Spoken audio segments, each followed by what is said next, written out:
Welcome everyone to the OAE Info Session 2026. Thank you all for being here. We're going to cover a number of topics about the OAE. Just to start with an overview of some of the questions that I'll be answering in the presentation, but just remember there will be time at the end for any of your questions as well. So some real basics. What is it? What is the OAE? Which tests do I take? When should I take the test? How do I schedule it? How do I prepare? What if I need accommodations? What if I don't pass? Hopefully this is not going to be a trouble for most of you, but it is a possibility. So we'll talk about what happens if you don't pass. So we'll start with the first question. What is it? Like I said, this will be some basic information. Some of you may have some knowledge of what we're talking about here, but we'll just start at the beginning and make sure that everybody is clear on the basics. So this is the Ohio Assessment for Educators, the OAE. Here's a link to the website that will take you to their main page. It is the state licensing exam for teachers and administrators, but in your case, teachers. So these are the tests that you have to pass in order to earn your Ohio teaching license. Typically, the length of each of your OAE exams is about 3 hours. There can be some variation. Typically, the cost is around $109, although there can be a little bit of variation. Passing score typically on an OAE exam is 220. There are a couple of different testing options. One option is that you take the test on site. So you would schedule it at Zane State, Mideast Tech. There are a whole bunch of different testing sites. So you would obviously drive to one of these sites and take the exam there. The second option, there is an online option with a virtual proctor. And I don't know if you've ever done a virtually proctored exam before, but it's a pretty serious thing. So you can take it, kind of at home or even here on campus, but you'll be sitting there with a laptop and there's, I don't know if it's a real person or if it's an AI person now, but they're basically watching you take the test. And like if they see you like glancing down at your lap, even though you may just be looking at your lap, if you do that, I don't know how many times, but if you do that too many times, they will flag you, kick you off the exam, and you have to retake it because they think that you're possibly cheating. So nothing wrong with the online option, but it is a little tricky. You've got to be pretty careful about kind of the space that you're taking it. Obviously, you have to make sure you have a good internet connection, etc. So there are a few factors to consider. Those are your two kind of primary testing options for the OAE exams. Okay, so next kind of obvious question, which test do I take? Every single one of you will take a content exam in your particular licensure area. Some of you might even have multiple content exams. If you're doing the primary and intervention, you will have a content exam for your primary. You'll have a content exam for your intervention. If you're doing middle childhood, you'll have a content exam for one subject area, and you'll have a content exam for the other subject area. That's your first. Each of you will each have at least one content exam. Then each of you will also have the assessment for professional knowledge, known as the APK. And this is essentially the pedagogy test. So measuring content on the one hand, and then on the other hand, the OAE will measure your teacher, your knowledge of teaching skills and abilities, your pedagogy. Then for the folks who are doing middle childhood, primary education, and intervention education, so this excludes the AYA folks, but for these three groups of students, you'll also have the Foundations of Reading test. And I'm guessing Trig has already mentioned that to you in some capacity. But you'll also have the OAE Foundations of Reading test. So again, just kind of referring back to the previous slide, right? We're talking about $109 for each one of these tests. 220 passing score. You know, we definitely want you to be as prepared as possible to pass because it gets expensive, as you can probably imagine. Next step is going to the OAE website or talking to your advisor, but doing one of those things and finding the test number that corresponds to the test you need to take. And obviously, you want to make sure you take the right test. You take the wrong test, they're not going to give you your $109 back. So we want to make sure everybody's signed up for the correct test. This is what the OAE website looks like. And this is not necessarily every single exam, but this is kind of the first page of the assessments on the website. You'll see the APK test at the top there. So if you're only, or if you're doing primary education, you'll take the 057 as your pedagogy test. If you're doing AYA or multi-age or middle childhood, there's your test. And also, the Foundations of Reading test is listed there, 190. Moving on to the content exam. So this is just a sample of all of the different content exams. So if you're primary, where is primary education? Primary education, so this is your content test, 055. If you are special education, or you're 043. If you're doing AYA social studies, your integrated social studies there. And so forth. So there's quite a few different tests. So again, you just want to make sure that you're picking out the right one when you're registering. Next question: when should I take the test? So all content tests must be attempted prior to student teaching. However, in order to student teach, you don't have to pass it ahead of time. Okay? So that's just one distinction. You need to take it. You'll need to confirm with your advisor that you've taken it, but you don't have to pass it prior to student teaching. That's the content test. For the Foundations of Reading test, we recommend that you take it shortly after finishing 414. However, you don't have to pass it prior to student teaching.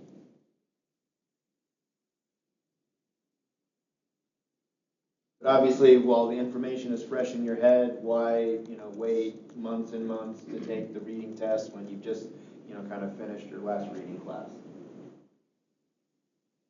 And then with the pedagogy test, right, the APK, that is one that we recommend you take toward the end of student teaching. A lot of your experience and work during student teaching will really give you good preparation to pass that test, the pedagogy test, that is. And so getting some of that student teaching under your belt prior to the test is a good strategy to use on this one.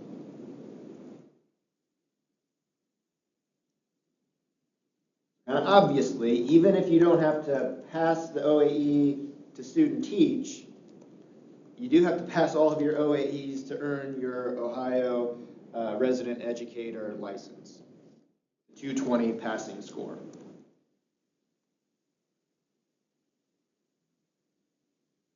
Now, one thing that you may have heard about kind of just out on the grapevine is a pretty new, I think it was available as of last summer, but a fairly new thing called the interim resident educator license.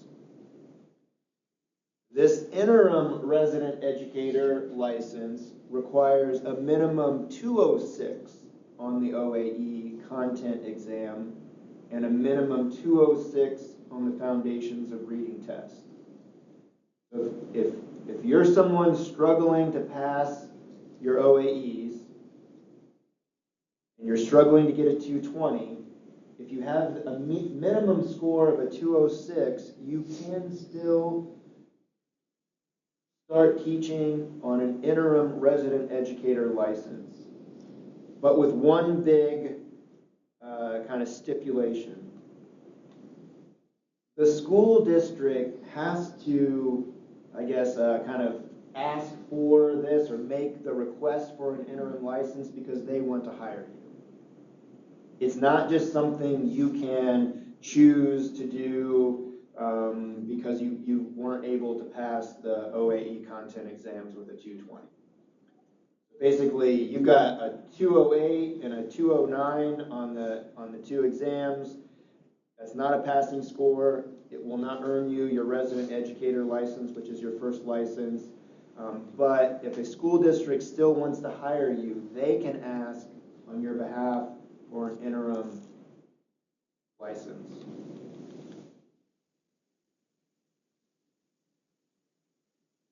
If you do kind of meet these two requirements, then the state will require additional evaluation over the next 3 years by the school district before you'll earn your professional license. So this is a new thing.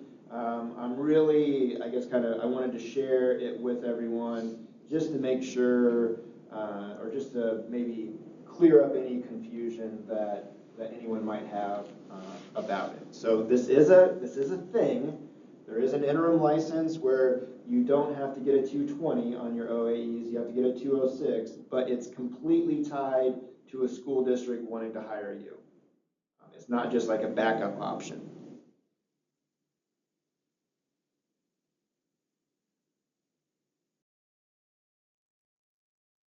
Okay, scheduling. How do I schedule my OAE? So website here, link to the website on the OAE. This will kind of take you right to the area where you can begin registering for the test. You do have to create an account. You know, it's just the usual username and password. Before you go to schedule an exam, you do just want to make sure you have the title of the exam and the number of the exam kind of written down. It doesn't always give you, it'll give you the name of the exam, but it won't give you the number of the exam while registering. I have no idea why they would set it up that way. It seems like a oversight, but just so you're, again, absolutely certain that you're signing up for the right test, make sure you have the name and the number handy when you go to register. You do need to pay for the exam with a credit card before you're allowed to schedule the day and time of the test. Just, you know, you can go in and create an account anytime, but you're not going to be able to really sign up for a schedule until you pay for the test. Now, once you pay for the test, you can wait to schedule the day and time. You can even reschedule, but you have to pay for the test first. So just a little kind of heads up about where you can find a little bit more of this information. If you go to the Muskingum Education Department's homepage on the website, you'll see at the bottom on the left-hand side there, OA resources at the very, very bottom. And if you click on that tab, that will take you over to some specific OAE resources. You'll see the testing timeline, a little more information about how to register, some information about testing accommodations, and some information about test prep. So that's where, you know, if you need a little more kind of step-by-step instruction on how to register, you can find that info on the department website.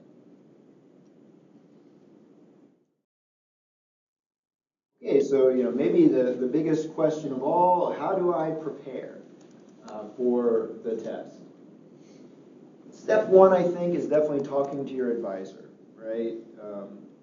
We're all here. We've been through this before, and you should use us as a resource. Talk to us, and we can help get you moving in the right direction on your preparation. We do have study guides available for each of the different OAEs in Tanya's office. So if you come over and talk to Tanya, she can let you borrow one of the study guides. You can take a practice test on the OAE website. It costs you 15 bucks. I think it's a good idea because it gives you some experience with the computer system, just what exactly it feels like to take the test on the OAE, and that can just kind of give you a little bit of reassurance that you're not going to be kind of surprised or confused by something on the computer.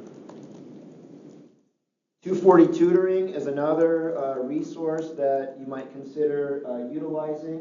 It is $25 per month with the Muskingum discount. So you do have to sign up through Muskingum, and I'll show you that in just a second. But basically, you can cancel your subscription immediately or at any time. So basically, you could do 240 Tutoring for 25 bucks for 1 month, and then cancel as soon as you're done. There's a whole variety of kind of test-taking tips and strategies. Your advisor can kind of help you look into those. I mean, we've all taken standardized tests before, so it's not a bad idea to review some of those, tactics and tricks that someone can use when taking a standardized test. These are just examples of what those study guides look like that Tanya has in the main education office. So this is just social studies, one of the APKs, and then special education. So you can come in. It's a booklet, and it's still about 100+ pages in each of the study guides. So there's still a lot of information that you'll need to review and study, but it certainly narrows it down a little bit into a more manageable amount. This is the 240 Tutoring. So going back to the department homepage, you'll find a link which allows you to sign up as a Muskingum student and receive that discounted $25 per month price. This is just what it looks like when you're signing up. That's the link that will take you to the Muskingum 240 Tutoring.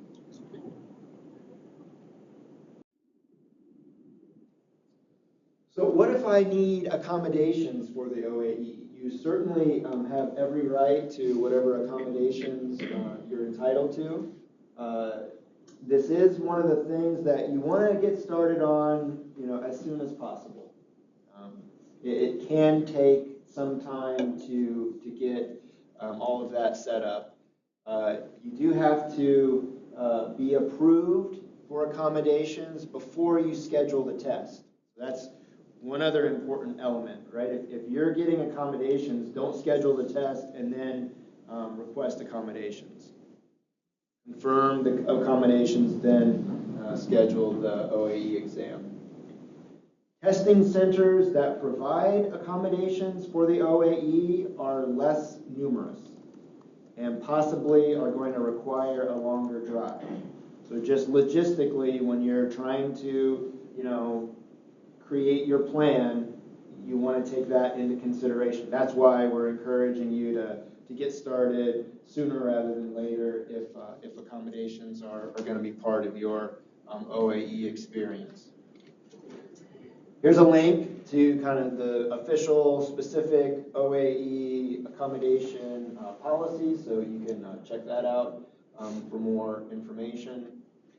If you have a documented disability on file with the accessibility office here at Muskingum, they can help process your OAE accommodation request. If you don't have it on file here at Muskingum, you're still entitled to your accommodations, but you will need to get a medical note from your doctor confirming your accommodations.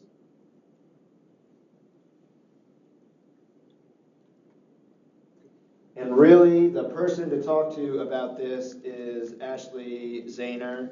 Her email address is on the slide. She can not only answer your specific questions, but also really help you navigate the process of getting OAE accommodations. And she is more than happy to help anyone in that work.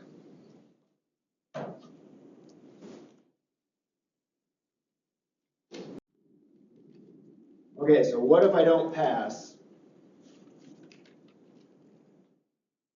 Talk with your advisor, right? That's step one, talk with your advisor. You will get some feedback on the areas that maybe you did well on and other areas where you didn't do so well.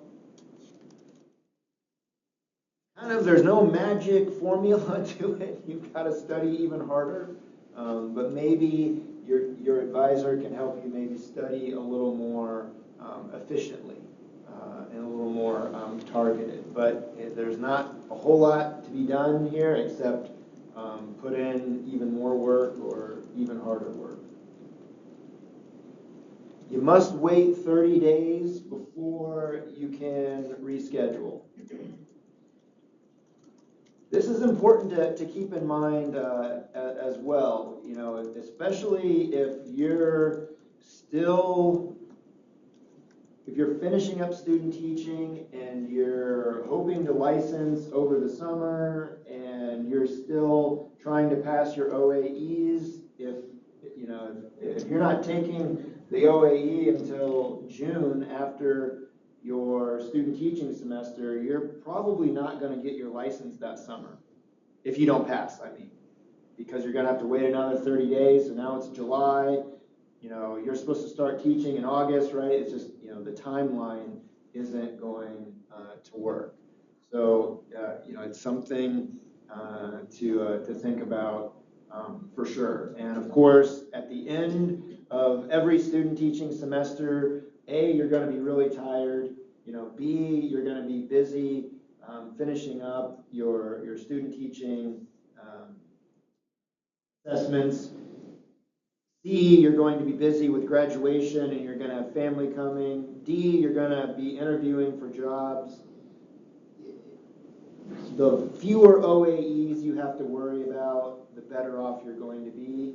And if you're kind of Mickey Mousing around too long into the summer with your OAEs, like I said, there's a good chance you may not get your license in time to be approved by the school board so that you can begin your new teaching job in August. So it's just a little bit of encouragement to think ahead and, if possible, take care of those OAEs, sooner rather than later. Particularly if you don't pass it, adds another month at least onto your timeline. So this is kind of this is as an advisor, kind of my general advice to my students about who are getting ready to student teach. They schedule a meeting with me, and then I encourage them to schedule the test date. Give yourself a deadline. Sometimes students will say, "Well, I'll take it this summer," and you need to decide, okay, June 30th, I'm taking it, or July 10th, or May 30th, or whatever it is. Give yourself, 4, 5, 6 weeks ahead, but schedule the date. That gives you the deadline, and that will kind of focus your time and energy into the study. Strongly encourage you to consider taking some of the OAEs over the summer, especially the content tests. Kind of for the same reasons, I think maybe all of you are spring 27 student teachers. So, forget about worrying about your OAEs, passing your OAEs, after student teaching is done, right? That's probably not the best strategy. Try to get some of them done this summer, a full year ahead of time. Like I said, you don't have to pass it to student teach, but if you can pass it this summer, you don't have to worry about it during the fall semester when you're going to be busy with everything else, your classes, your field work, etc. You don't have to worry about it while you're student teaching in the spring because you got it done. You won't have to worry about it in May and June after graduation. You've already passed. You're already good to go. I'm not requiring it, but man, I would recommend strongly considering it. It just is, you'll have so much less stress in the summer compared to the fall and certainly the spring while you're student teaching. That really is a good idea to try to really put forth an effort and get them passed long before you have to worry about student teaching and the licensure timeline and so forth. Next thing I kind of generally tell my advisees is, develop a study plan, right? So you've got your date set, so you've decided I'm going to take it May 30th, okay? So next step is develop a study plan. There's really nothing magic about it. Not saying any of you would do this, but glancing at the study materials for 15 minutes a couple of times probably isn't going to cut it when it comes to passing the OAE. Like I said, when you get that study guide and you see there's 115 pages of basically factual information that you have to commit to memory to be prepared for the test, like you just have to cram it into your brain. And this is not necessarily any of our preferred assessment strategies, but for teacher licensure, especially with the content exams, it is largely about cramming the information into your head. Yeah, maybe I'm old school, and maybe this is old-fashioned, but like I think the old stack of index cards. This is how I studied Spanish vocabulary when I was in high school, right? The Spanish word on one side and the definition on the other side, and you're just flipping flashcards over and over again until you drill it and kill it into your brain. And I tell my advisees, get this stack of flashcards, put them in your pocket. You're waiting for lunch in the D hall, review your cards. You're waiting at the dentist's office for 20 minutes, review your cards, and just commit to doing that for several weeks leading up to your testing date. Yeah, my general advice to students is spend a couple weeks studying, just general studying for your content test. Then take a practice test on the OAE website, so you kind of see specifically an example of the kind of test that you're going to eventually get. You'll also get, after that practice test, you'll get a little bit of feedback on what you did well, what you didn't do so well. Most of my advisees are social studies, so maybe they're going to find out they did really well on government, but not so well on the economics part, so maybe they don't need to spend as much time studying government moving forward. They can focus in on the economic stuff. Then you spend a couple more weeks, studying for those areas that you need the most work on, and then 4, 5, 6 weeks, you've already got your tests scheduled, and you'll take it and pass with flying colors. So that's kind of my approach, and you may have different advisors who will give you kind of different advice, but I think some of the principles that I've described here are pretty universal and the best way to prepare for your OAE content exam.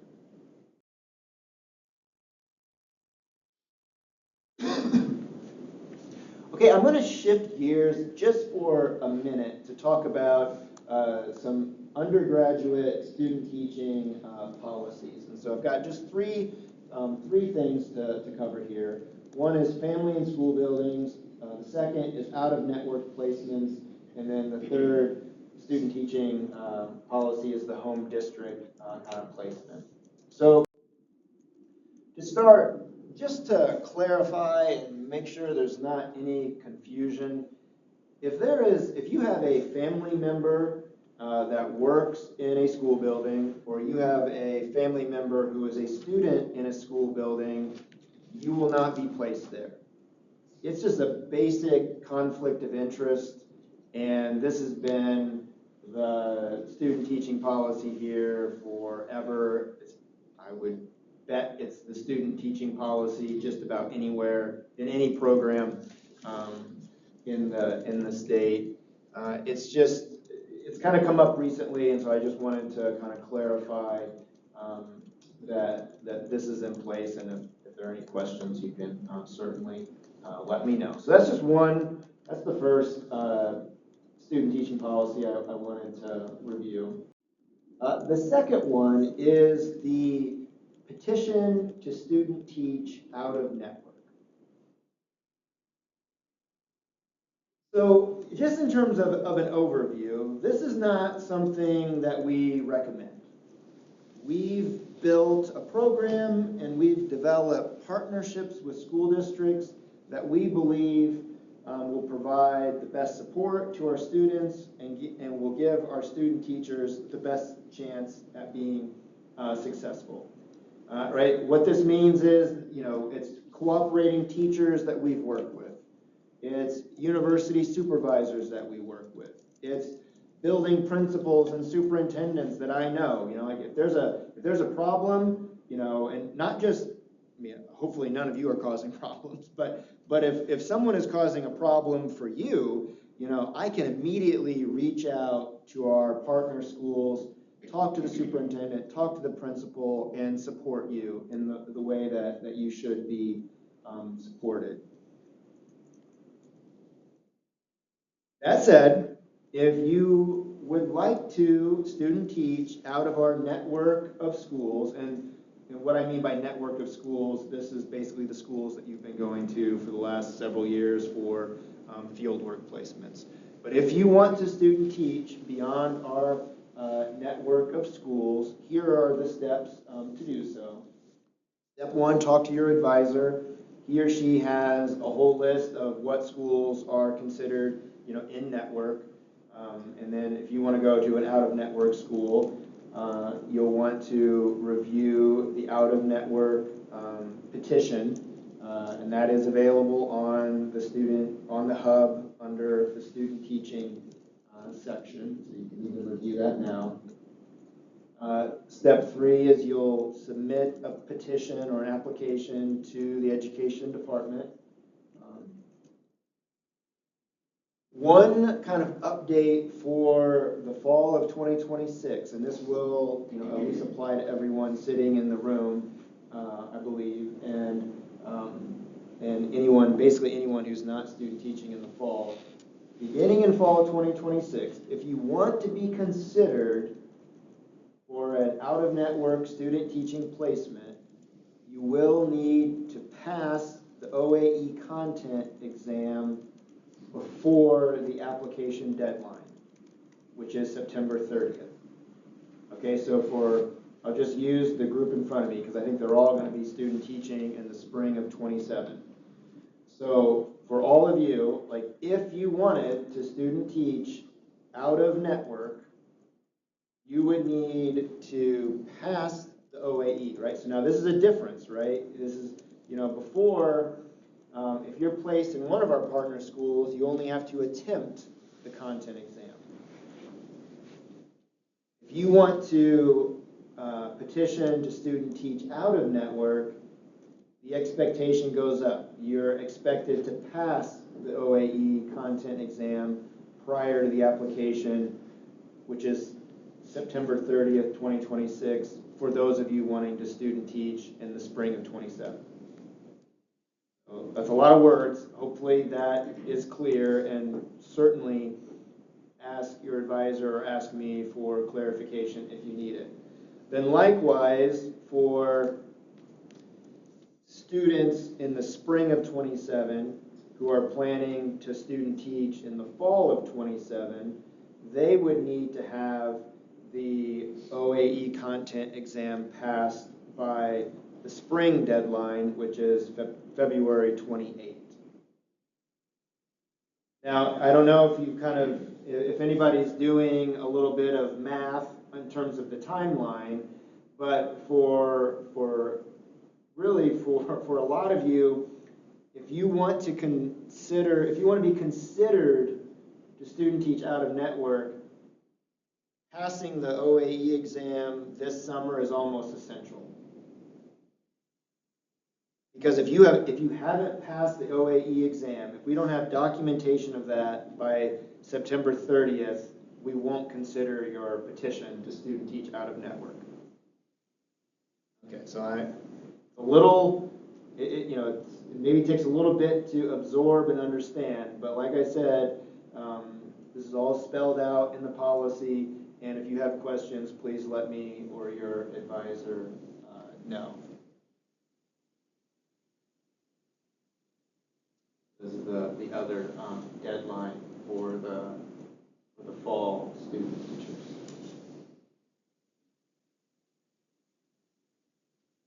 Just the last thing to keep in mind is that all of this is there's no guarantee that you will be approved to student teach out of network. The department reviews each petition on a case-by-case basis. We take in a whole lot of factors, right? We take in, we look at the student's academic ability, we look at their performance in practicum. We really kind of look closely at every single person's petition to student teach out of network. And sometimes we approve them and sometimes we don't. But I promise, whether we approve or deny, we are always making the decision from a place where we can give you the best opportunity to succeed in student teaching. Right? We don't want you to student teach 4 hours away if we're not sure that you're going to be successful in that kind of environment. Because, right, I mean, just obviously, our ability to support a student 4 hours away is a lot tougher. And obviously, the geographic distance is going to make that challenging, but just, in every way imaginable, you're at some place where we don't know anybody. We don't know the cooperating teacher. We don't know the supervisor. We don't know the principal. We don't know the superintendent. And so that's all part of our kind of calculation in deciding whether or not to approve or deny one of these petitions to student teach out of network. Likewise, there's a petition to student teach in one's home district. So this means in a district or a school that you attended. Kind of the same thing. It's not necessarily our recommendation that anybody student teach in their home district. It can be difficult to get an objective evaluation when a student goes back to their home elementary school or high school or middle school. However, if you would like to be considered for a placement in your home district, there is a petition. Again, step 1, talk to your advisor. Step 2, review the home district policy guidelines. It's on the hub. Step 3, submit an application or a petition to the Ed department. In this case, if the home district is also out of network, then you have to also complete meet all of the expectations of the out of network policy that we just went over. If your home district, though, is in network, so like for example, if your home district is in Dayton, right, you would be out of network and in your home district. If your home district is East Muskingum, you would be in network but at home. Okay, so the big difference there is if you're out of network, you also have to pass your OAE content exam, just like I just outlined on the out of network policy. But if your home district is in network, you only have to attempt the OAE content exam just like anybody else. Just distinction there. Hopefully it makes sense. The same kind of thing, right? Where we are going to evaluate each petition case by case. There is no guarantee that we're going to approve it, but we're going to make our decision to help you be as successful as possible. You know, sometimes, you know, I'll say to students, you might think you want something, but if we give you what you want and it doesn't go well, you're not getting your license, and you're going to have to redo the whole thing. Which is obviously not what any of you want, right? So sometimes, you know, we have to make sure that you're going to be in the place where you can be most successful, so you have a good student teaching experience, you get your license, and graduate, and away you go with the rest of your career. So anyways, that's just part of our kind of evaluation process.